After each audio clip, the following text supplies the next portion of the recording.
Fala, galerinha! E aí, como é que estão as coisas? Tá aí em casa, né? Quietinho, mas não vai parar de estudar não, hein? Beleza? Vamos lá, ó. Vamos retomar aqui. Galera, deixa eu explicar uma coisa pra vocês. Algumas turmas no terceiro ano, a gente tava com uma diferençazinha de conteúdo em relação ao cursinho, tá? Então assim, eu tenho que começar por um módulo que seja um módulo que nenhuma turma tenha visto ainda. Então eu vou começar aqui a trabalhar o módulo 6, que é o módulo de trigonometria, mas as eventuais turmas que a gente não tenha finalizado o módulo 5 ou coisa do tipo, nós vamos retomar depois presencialmente, tá certo? Esses casos particulares, beleza? Então o módulo 6 é um módulo que ninguém viu ainda, eu estou começando agora zerado para todo mundo, beleza? Módulo 6, pessoal, ele marca o início da trigonometria, tá? Vamos finalmente começar a estudar, então, a nossa trigonometriazinha e vamos começar trabalhando a trigonometria no triângulo retângulo, beleza? Então, olha só, triângulo retângulo você já conhece, é aquele triângulozinho que tem um ângulo de 90 graus. Os lados que formam esse ângulo de 90 graus são os catetos. No caso aqui, os catetos têm medida Bzinho e Czinho, ó. E o maior lado do triângulo retângulo é a hipotenusa. É aquele lado que está sempre oposto ao ângulo de 90. Tá bom? Então a hipotenusa aqui mede Azinho. Bom, nós temos ainda aqui dois ângulos agudos. Os ângulos que eu chamei de X e Y. Obviamente que você percebe que a soma de X com Y tem que dar 90 graus. Já que aqui já temos um ângulo reto. Né? Para a soma do triângulo, a soma dos ângulos do triângulo dá 180. Não é assim? Ótimo. Como é o nome que a gente dá a dois ângulos quando a soma deles dá 90 graus? São ângulos complementares. Beleza? Então x e y aqui, ó, são ângulos complementares. Ótimo. Agora vamos ao que interessa. Vamos relembrar aqui as razões trigonométricas no triângulo retângulo. Por exemplo, eu peço para você olhar para esse triângulo e você me dizer aqui quem é o seno do ângulo x, ó. Lembra? Tá aqui o ângulo x, ó. Quem é o seno do ângulo x? Pessoal, eu lembro que seno é cateto oposto ao ângulo dividido pela hipotenusa. Então vou lá. Quem é o cateto oposto ao ângulo x? É o Czinho. Quem é a hipotenusa? É o Azinho. Então aqui fica Czinho sobre Azinho. Beleza? Quem é o cosseno do ângulo x? Cateto adjacente sobre hipotenusa. Cateto adjacente, pessoal, é aquele cateto que está grudado, que está colado no ângulo, né? Temos alguém aqui nas nossas adjacências, quer dizer que a gente tem alguém aqui por perto, não é assim? Então o cateto adjacente é aquele cateto que está mais próximo ao ângulo. Então quando você olha para esse ângulo x, quem é o cateto que está colado, que está próximo desse ângulo x? É o B ou é o C? É o B, né? Então o B é o cateto adjacente e a hipotenusa é o Azinho, ó. Beleza? E o conceito de tangente? A tangente de um ângulo é o cateto oposto sobre o cateto adjacente, ó. Então, no caso aqui do ângulo x, o cateto oposto é o Czinho e o adjacente é o Bzinho. Então, fica Czinho sobre Bzinho, tá certo? Agora, vamos lá. Fazendo a mesma coisa para o ângulo y. Quem é o seno do ângulo y? Cateto oposto sobre hipotenusa. Então, é Bzinho sobre Azinho. Quem é o cosseno do ângulo y? É o Czinho sobre o Azinho, ó. E quem é a tangente do ângulo y? É Bzinho sobre Czinho. Tranquilo? Agora vamos lá. Uma coisinha que eu quero que você observe aqui. Note. O fato desses dois ângulos y e x serem complementares, ele me garante algumas coisas que sempre vão acontecer. Por exemplo, você percebeu aqui que o seno do x deu a mesma coisa do cosseno do y? Ambos deram c sobre a? Então vou escrever isso aqui, ó. O seno de um ângulo vai ser sempre igual ao cosseno do seu complemento. Seno de x igual a cosseno de y, beleza? Então grava aí, ó. É a primeira observaçãozinha. Vamos para a segunda observaçãozinha.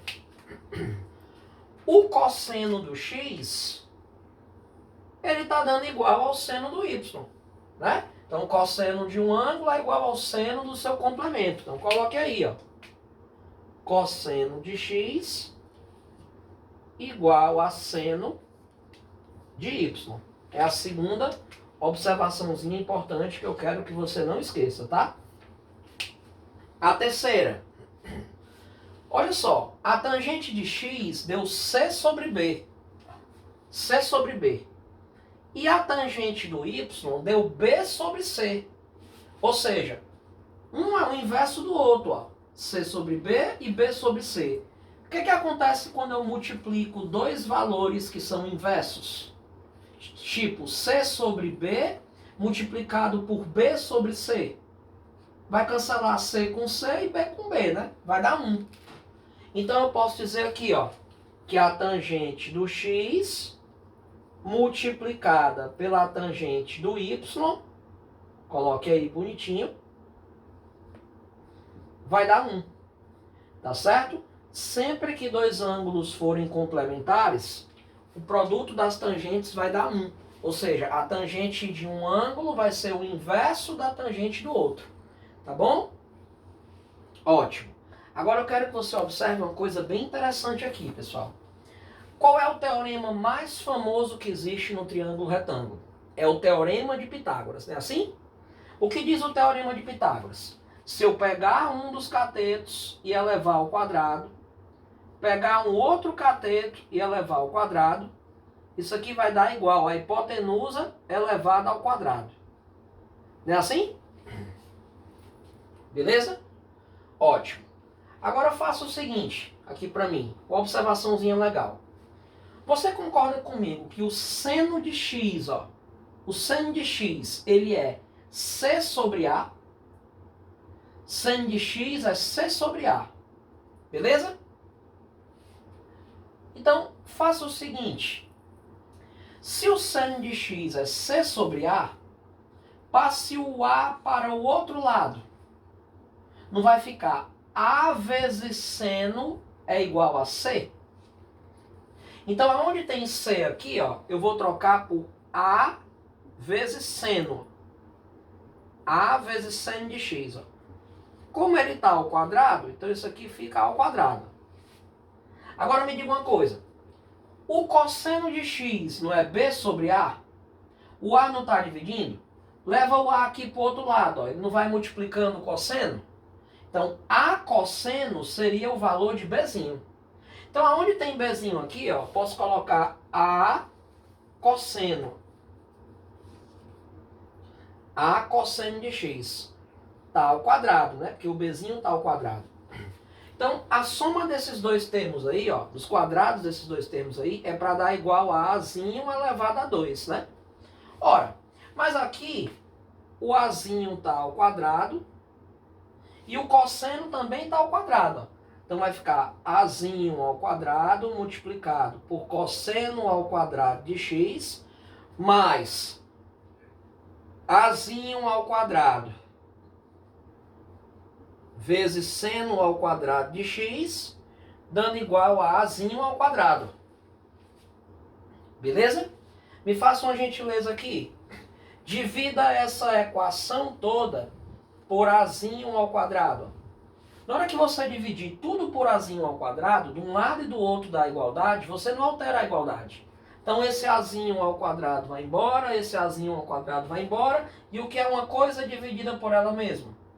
Vai dar 1, né? Ou seja, olha o que a gente acabou de demonstrar aqui, ó. Que o cosseno ao quadrado de um ângulo mais o seno ao quadrado desse mesmo ângulo sempre terão que dar, né, essa soma sempre terá que dar 1. Beleza? Cosseno ao quadrado de um ângulo mais o seno ao quadrado desse mesmo ângulo sempre vai dar 1. É legal. Quer ver? Tu pensa aí por 30 graus, um ângulo qualquer, tipo 30 graus. Você sabe que o seno de 30 é 1/2, né? E você sabe que o cosseno de 30, ele é quanto? raiz de 3 sobre 2, ó. Faça o seguinte, eleve cada um deles ao quadrado.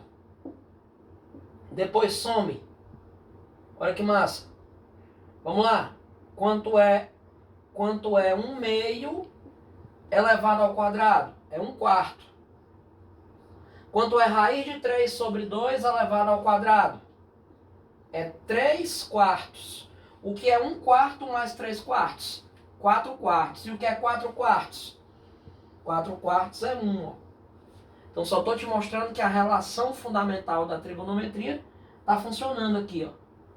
Beleza, pessoal? Essa daqui é a chamada relação fundamental da trigonometria. O seno ao quadrado de um ângulo mais o cosseno ao quadrado desse mesmo ângulo sempre vai dar 1. Tá bom? Vamos em frente. Pessoal, importante não esquecer do seguinte. Quando você tem um quadrado, que você traça aqui a diagonal dele, você já sabe que a diagonal de um quadrado quebra o ângulo de 90 em 2 ângulos iguais, né? Então você sabe que aqui, ó, você vai ter 2 ângulos de 45. Ó.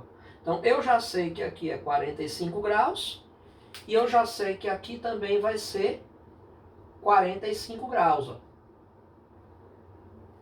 Tá certo? Então eu posso pensar da seguinte maneira. Seno de 45 graus. Vamos escrever aqui, ó. Seno de 45 graus.